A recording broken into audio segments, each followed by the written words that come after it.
We're just going to give everyone a couple minutes to join us. Yeah, I'm super excited. Thanks everybody for joining. We're going to talk about appointment scheduling. Yeah, this will be a good one. Yeah. Yeah. All right. Hot here in New York, heat wave. And maybe people are coming in, getting the AC. It is. It is. Yeah. Okay, we can get started now. I'm Lex, VP of Growth at Regal. Hi, I'm David Sokol, and I am VP of Product at Regal. Thanks again for joining us today. We're going to talk all about appointment scheduling. So this is prevalent in all the industries that we work with: healthcare, local services, financial services. And if you think about it, it's one of the most important parts of any of those businesses. If people don't show up to their appointments, it obviously costs whatever business real revenue, right? No-shows are super detrimental to a business.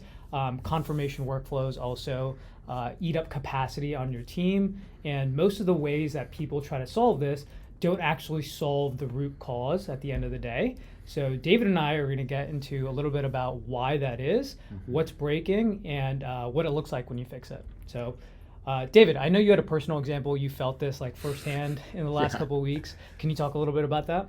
Yeah, it actually happened with my daughter's pediatrician appointment. And this happens to me every 6 months, where inevitably my daughter has a doctor's appointment.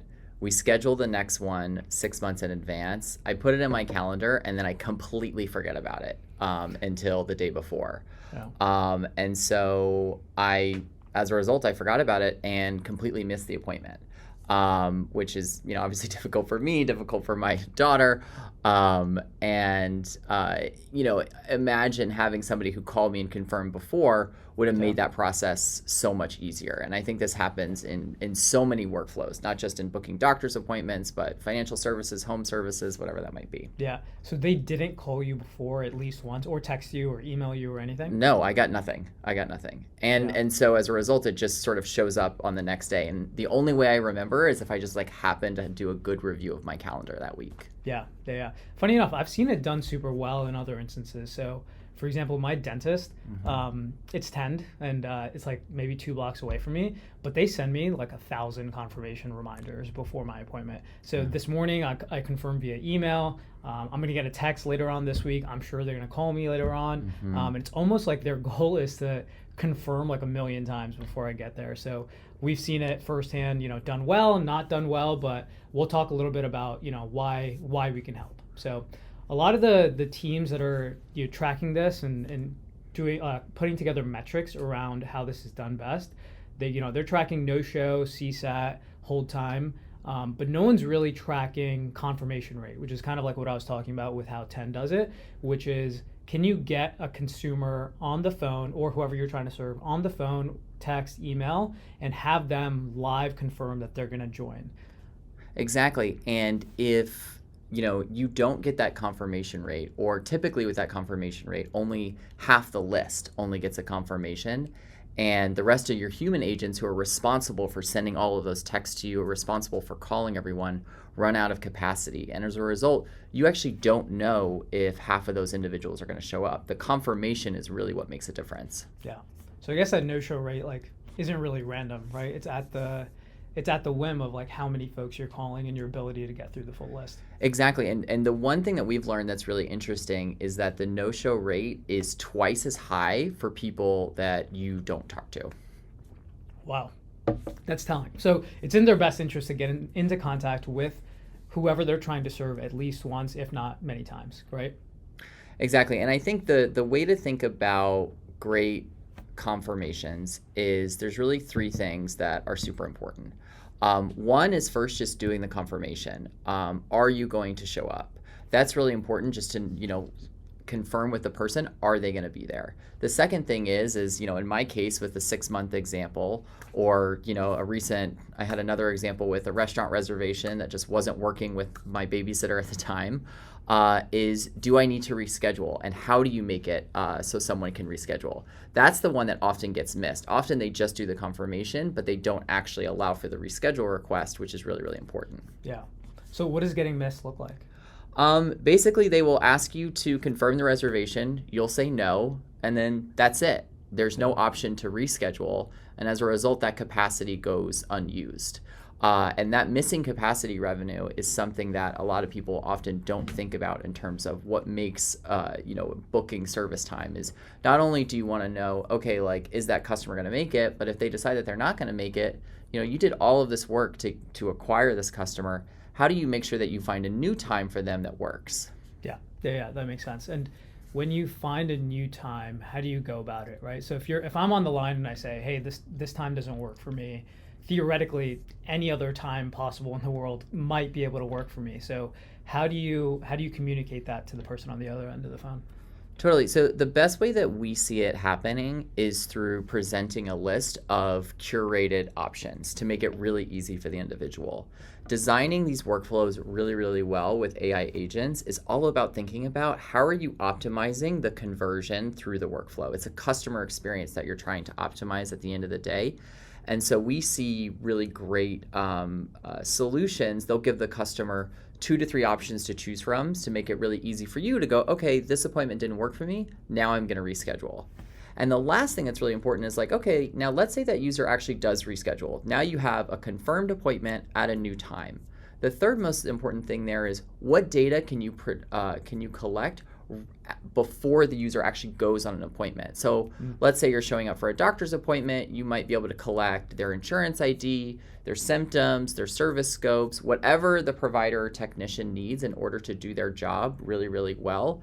That makes it all that much easier and a better customer experience the moment someone shows up.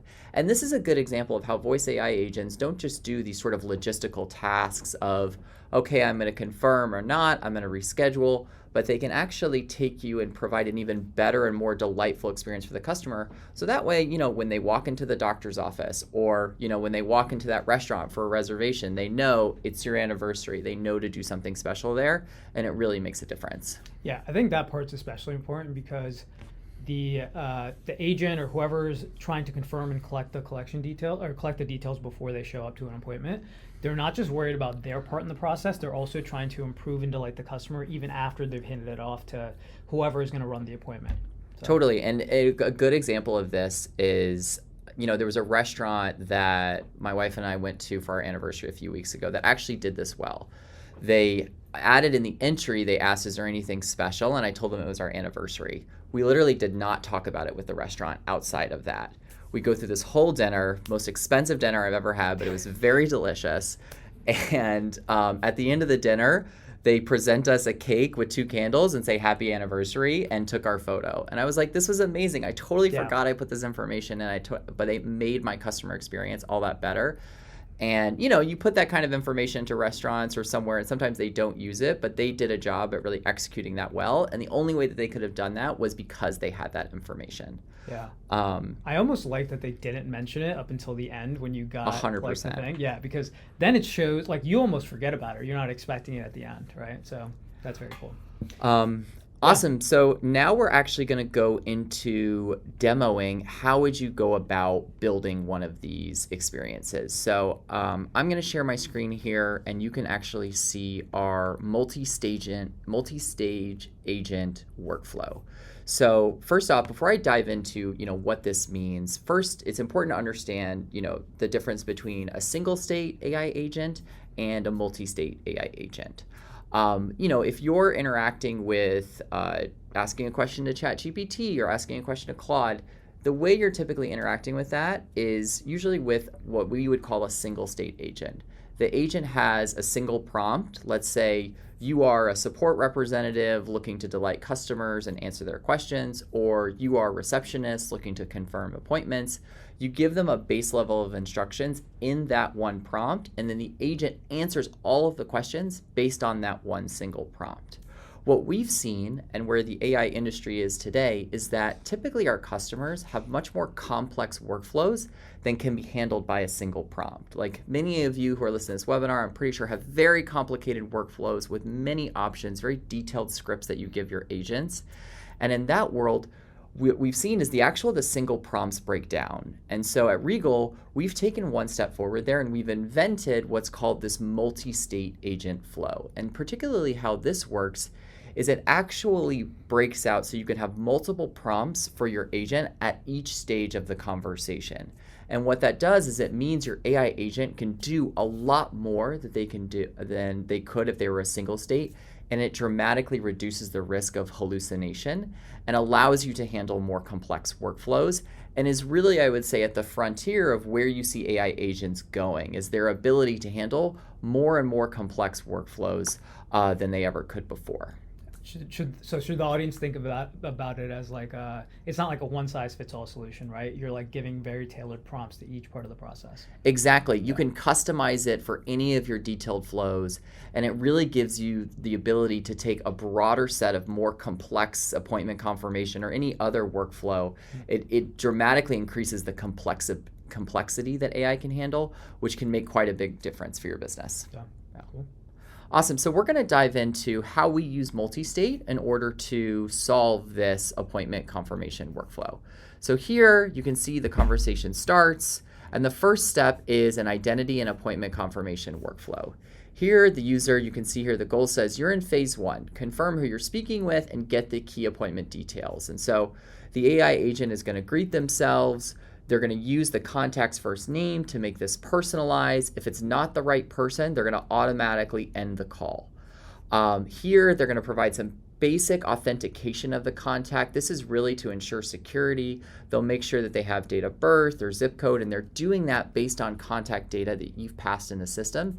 And Regal has a unified contact profile that contains all of this information that allows you to do this authentication in order to make sure you're talking to the right person, because that can be quite sensitive if you're thinking about financial services or healthcare, and is really, really important. And then finally, it's going to perform that first action that we talked about, which is I want to confirm my appointment details. So it's going to call the function get appointment details, which is going to integrate directly with your system. In the same way that a rep might be looking at a screen and getting that information, the AI agent is looking at the same underlying information and is pulling that data for you and asking that first question of, hey, does that work for you?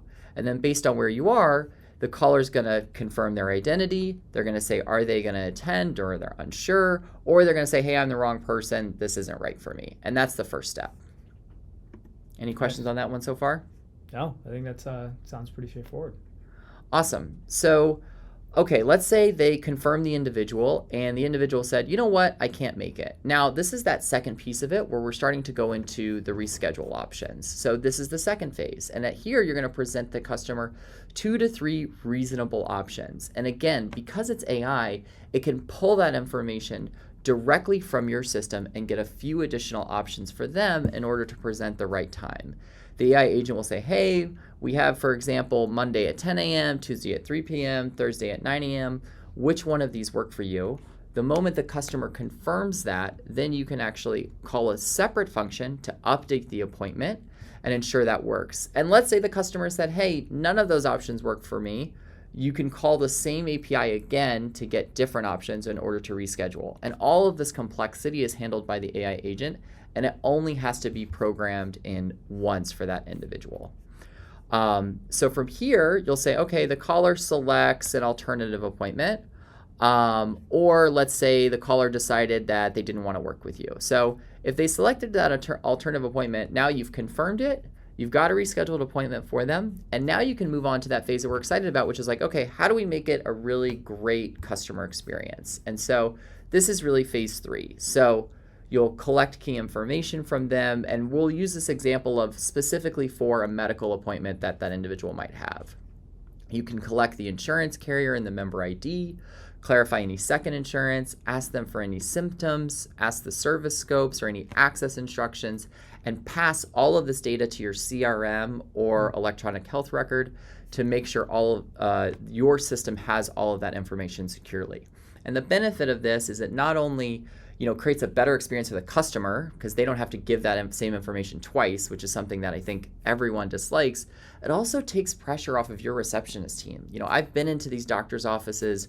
They're super busy. There's a lot of people asking them questions. And the moment they get this information through the AI agent, it's one less thing for your receptionist at the front desk to do. And they can just focus on doing what they want to do, which is delighting the customer and providing really, really good care.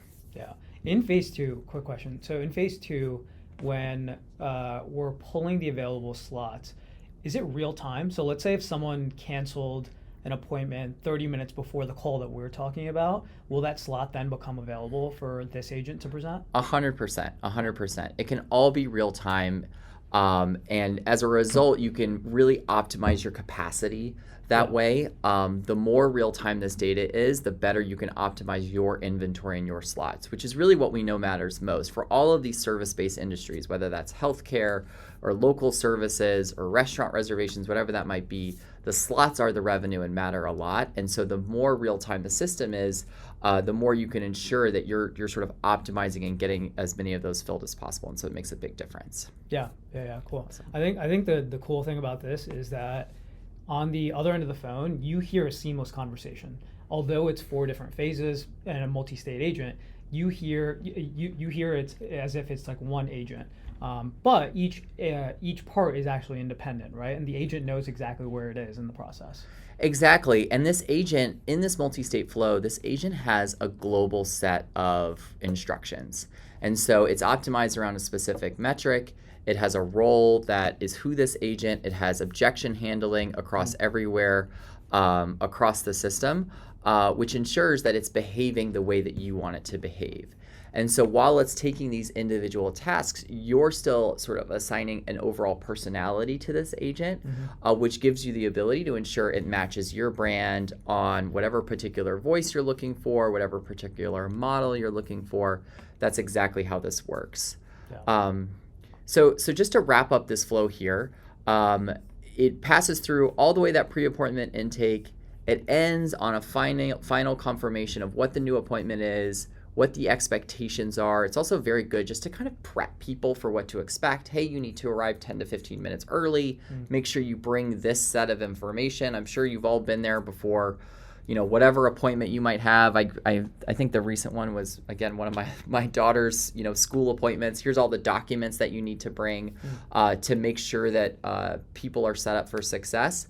And then it closes the call for you. And you can design this complex flow. And we've seen customers who've designed much more complex flows than this to really capture all the intricacies.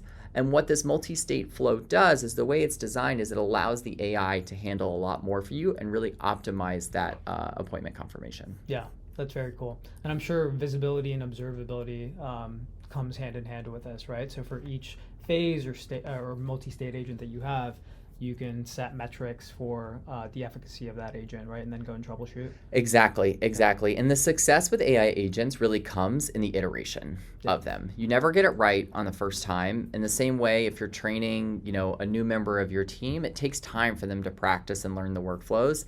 It's the exact same thing with AI. Yeah. And I think the cool thing that Regal has done here is we've not only can you spin up these multi-state agents a lot faster, we've built a new co-pilot product which gives you the ability to build these agents completely with AI, but you can also analyze transcripts. So you can analyze the first, second, and third conversations. We will automatically identify, okay, this is what transcript was weaker, here's where it seems like your agent is missing, and we will suggest edits to your agents, give you new abilities to test it to make that iteration cycle a lot faster. That way that your AI agent can handle more and more complex situations over time and really becomes, a reliable part of your overall customer experience. Yeah, very cool. Yeah, cool. Nice. All right, so that's it for the demo. Okay, cool. So now let's talk a little bit about the numbers. So, I think inevitably what the next question after looking at the product is, what can this do for my bottom line? So I think there's a couple ways we can look at it. So first is kind of like the problem that we led with, which is the no-shows. So how many of your appointments don't have folks showing up, which then means it's capacity that's underutilized or not utilized at all. And I think that's, a very important way to look at it for sure, and that metric shouldn't be looked over. But The better thing, or like a downstream impact, I think, is like capacity recapture, right? So of the slots that you don't fill, how do you then go and fill those instantaneously and as quickly as possible, so that the folks that are providing the services, healthcare professionals, technicians, whatever, are seeing the most use out of their day? 100%. I mean, here's the reality: is people are always going to cancel. Things come up, and it's your ability to like make sure that every single slot that you have available is used, is how you go about your business. We know it's times are tough for a lot of businesses, and you want to make sure that every single person who's on staff is being utilized as much as possible.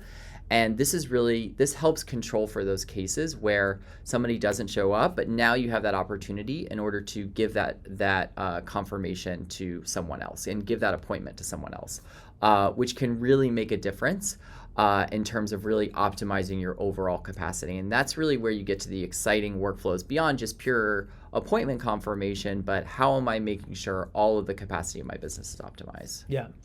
No, that makes total sense. How long does it usually take for those results to come about? I think you could see it pretty quickly. I mean, a lot of it depends on your workflow, but I think if you design it quickly, you could see, we have some of our customers who see results in 30 to 45 days. Oh, wow. And building the agent is not that complicated. With what our tools that we've built with our Copilot workflow, and essentially enabling AI to build AI the same way that people are using Claude to build new product tools. They use voice AI in order to build. We use AI to build these new voice AI systems. You can get an agent that you can start testing live, honestly, within a matter of 30 to 45 minutes in our system. There's a process to connect them to your systems, and oftentimes the hardest part about that is just getting the right person on your company on the phone and getting the API access for that.